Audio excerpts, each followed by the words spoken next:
नमस्कार। सोमवार सकाळ को स्वागत। सोमवार मो आध्यात्मिकतार कथा कहे बहुत दिन है व्यस्ततार कहीपर नी तो आज हूँ श्रावण मासर शेष सोमवार।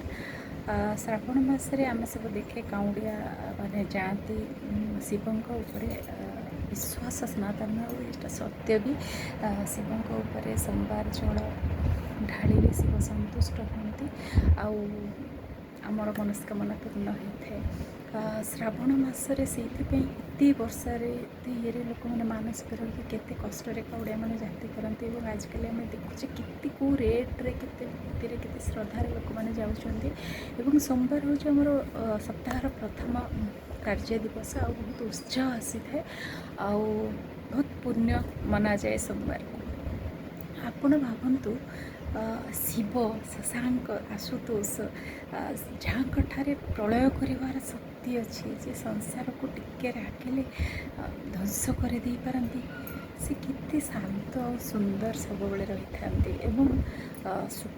शिवंकर जो ऊर्जा बहुत शक्ति क्षरण हुए तार साइंटिफिक कारण अच्छी से कस्मिक रे रु बहुत एनर्जी आब्जर्व करती तेणु से एनर्जी एति पावरफुल जे ताको पानी ढालिले जल कले जल ही जीवन यहीटा भी आमको शिखा मिलता है आमे से तेणु पानी ढालिले से जो एनर्जीटा बालांस हुए आमको भल फल मिले।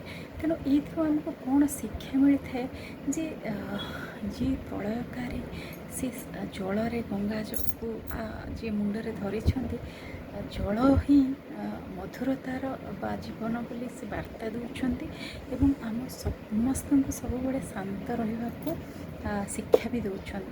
तेणु सी एत सुंदर सब के अलौकिक के सुंदर शिव ही सुंदर हाँ जहाँ पाखे प्रलय अच्छी सी भी एत शांत हो पारती। तेणु आम जो प्रति कथार रागी जाऊे यहाँ आम शिखा कथा।